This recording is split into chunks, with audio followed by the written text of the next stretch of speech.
What is going on? How's everybody doing today?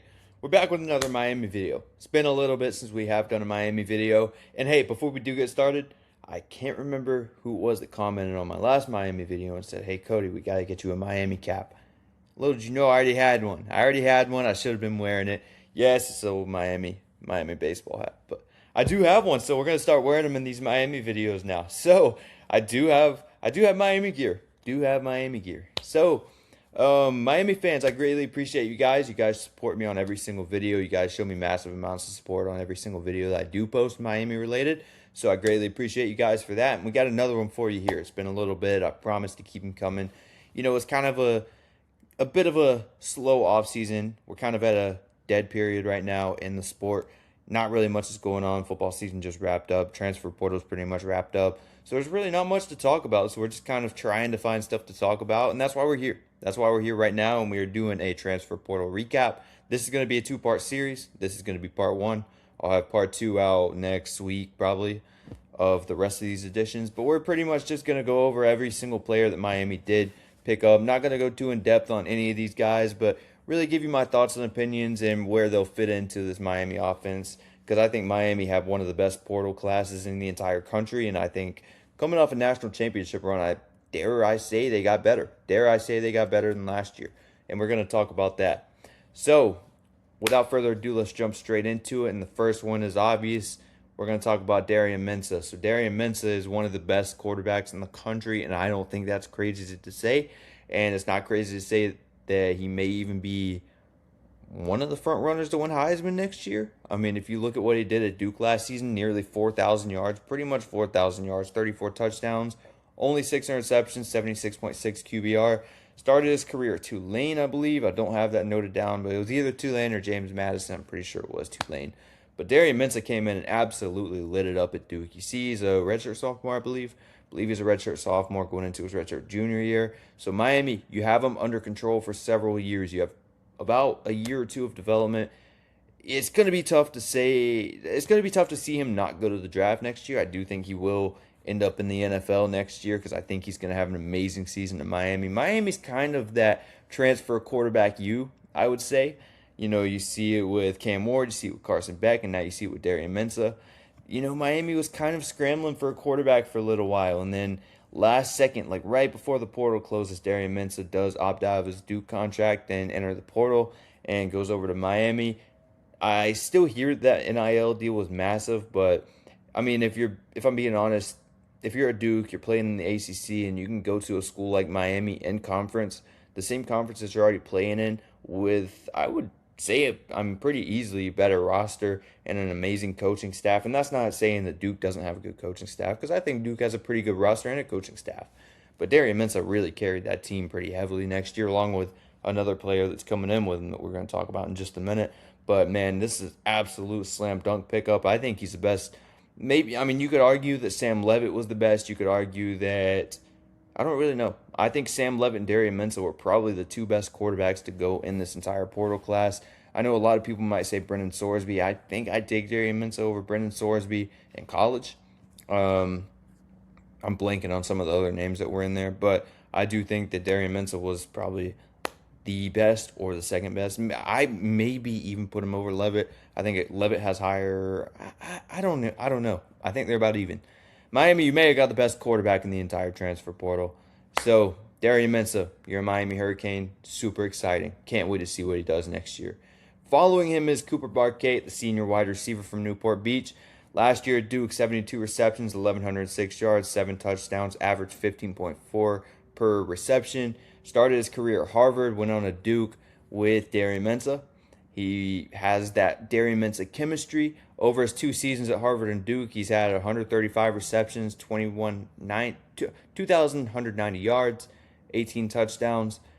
Like I said, you already have that chemistry, and you add another explosive receiver to an already explosive offense when you have guys like Malachi Toney. You have someone like Mark Fletcher. This offense is going to be absolutely incredible next year. And I don't think it's even a question. I don't think there's an argument to say that this offense is going to be leaps and bounds better than last year. And I don't think last year's offense was bad. But you got a better quarterback. You upgraded there. You upgraded the wide receiver position. You're bringing back Malachi Toney, who's going to be even more involved next year, who's going to even take an even bigger step next year, I would assume. Mark Fletcher is awesome. He's going to get the run game going. He's going to open up the passing game for Darian Mensah. It's going to work both ways. Darian Mensah is going to open up the run game for Mark Fletcher. It's going to be super exciting. You're losing some guys on the offensive line, which is somewhat concerning. But then again, Miami's been brilliant with developing offensive linemen. So I wouldn't worry too much about it. I wouldn't worry too much about that. And Cooper Parquet, absolute slam dunk pickup. This is, like I said, he was his number one. He was Darian Mensah's number one target at Duke. You bring him over to Miami, and you pair him with Malachi Toney. Got some problems if you're a defense playing against Miami. Now, speaking of the offensive line, you went out and you got Jamal Merriweather. Now, I don't know if this has been reported, but Jamal Merriweather is from my hometown. He played at a high school right across. He played at my hometown rival, there's two high schools in my hometown, and he played at the opposite high school that I played at. So me and Jamal played each other. But anyway, I don't know if it's been reported, but I did see it on social media that he did suffer an injury that's going to hold him out for some time. How long, I'm not too sure. It seemed like a pretty bad injury. I can't remember what it was because I don't know if there's any updates on it out online, and I don't want to be the guy to come on here and say some information that's not supposed to be said, but I do know that there's an injury that he will be held out for a little while. But if you do get more years, I mean, you're going to get more years of him. But looking forward outside of next year, because I'm not too sure if he's going to play next year now, he's a developmental offensive lineman who's would have came in and competed for some reps, but like I said, did just go down with injuries, so not too much to say there. But he's going to be a guy that, like I said, he has good upside in the passing game. The run blocking is still somewhat of a concern. You're going to need some development at the run blocking position. But if you're Jamal and you come over from Georgia, there's nowhere else that you would want to go outside of Miami when you're looking to get developed as an offensive lineman, because they've done absolutely incredible at that. And they're putting an offensive lineman in the first round this year, and Francis Malinois. So that could be the potential future replacement, but don't think we'll see him this year. Now, the next one is Keona Davis. Keona Davis is one of the more underrated pickups they did pick up in the entire portal, I would say. He led Nebraska's defensive line with 32 tackles, including 3.5 tackles for loss, 1.5 sacks. And he logged over 400 defensive snaps and contributed a lot of pressure up front. So he's going to kind of be that center. He's going to be a key player on the defensive front this season for the Canes. You're losing some talent on the defensive front, but you're bringing in some talent. I think Keona Davis is going to be an incredible interior defensive lineman for Miami, and I think you'll even see a even bigger step to his game because he's going to be paired with some more talent on that defense, which is going to help his numbers and his production go up even more, because that Nebraska defense wasn't so great last year. So I do really like this pickup as well. But my favorite, I would say my favorite, but it's tough. It's tough. You got so many, I'd say superstars. You got so many superstars in this portal class. It's hard to say Damon Wilson is not my favorite.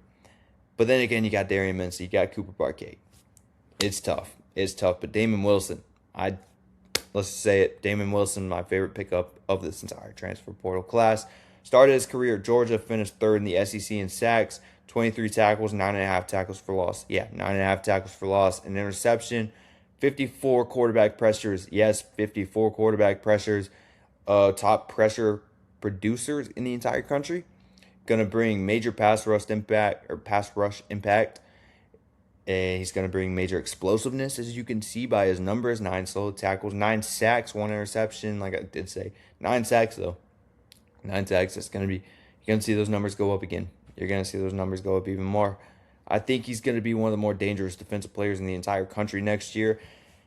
Dare I say you upgraded? You're already losing a lot of main guys like you know who you're losing. Ruben Bain and some other guys, Akeem Mesidor and some others. Dare I say an upgrade? Dare I say upgrade? Miami fans, you might disagree with that, but I think you'll see. I think you'll see soon. Damon Wilson's going to be a very high draft pick next year. He's probably going to be a first rounder next year. Probably going to be a double-digit sack guy if I had to make a wild prediction. And probably going to be one of the most dangerous defensive players in the entire country. Damon Wilson, slam dunk pickup right here. Miami, Mario Cristobal, you absolutely killed it with this class so far. This is part 1. like I said, we're going to do the rest in another part, which is coming later this week or next week. So Miami fans, if you did enjoy this video, I greatly appreciate it. If you did, consider subscribing to the channel. Helps me out a lot and lets me know to keep doing some Miami content because I like covering Miami. I think Miami is a very exciting program to cover with a very high upside, and I think that they're right back rolling. So this is a fun time to be a Hurricanes fan if you are a Hurricanes fan. And yeah, that'll do it for this one. I hope you guys did enjoy, and leave a comment down below which was your favorite pickup, and I'll catch you on the next one. Peace.